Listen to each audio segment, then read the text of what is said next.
আজ আমরা মোটামুটি রেডি হয়ে বসে আছি সকালবেলা ব্রেকফাস্টের অপেক্ষায়। সবাই এখনো রেডি হয়নি।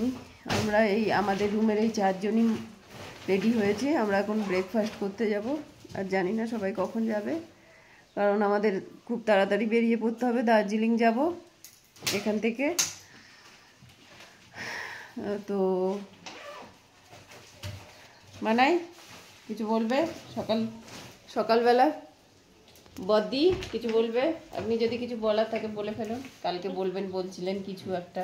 না, এখন আর কি বলবো, এখন তো যাব সবাই মিলে, আগে যাই দেখি সব সিচুয়েশনটা, তখন বলবো। ওকে।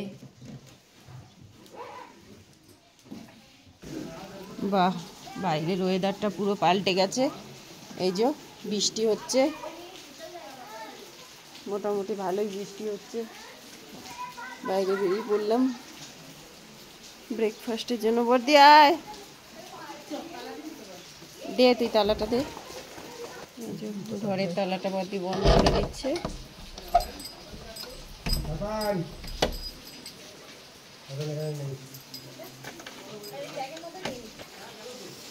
বাইরেটা এত ভালো লাগছে বৃষ্টিতে, খুব সুন্দর লাগছে বাইরেটা।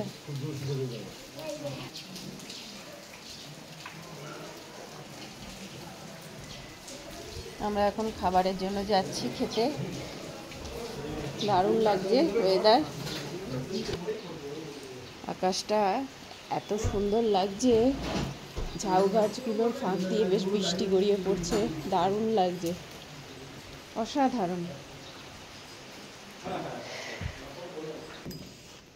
এই যে খাবার টেবিলে আমরা চলে এসেছি ব্রেকফাস্ট করতে। বলবেন আপনি? আপনি কিছু বলবেন? খাওয়া খিদে পেয়েছে, এখন কিছু বলার নেই। মামাম কিছু বলো, কিছু বলো।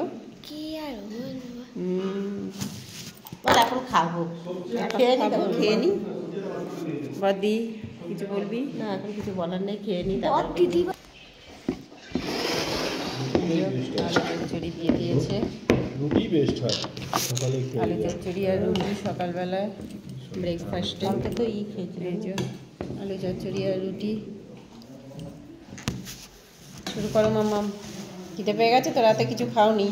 কেউই খায়নি, আমিও খাইনি, মানাই খায়নি, আমার বড়দি খায়নি রাতে, কারণ সন্ধ্যেবেলা অনেক কিছু খাওয়া হয়ে গেছিলো। প্রতি মাসে লঙ্কা কি আছে নেবো?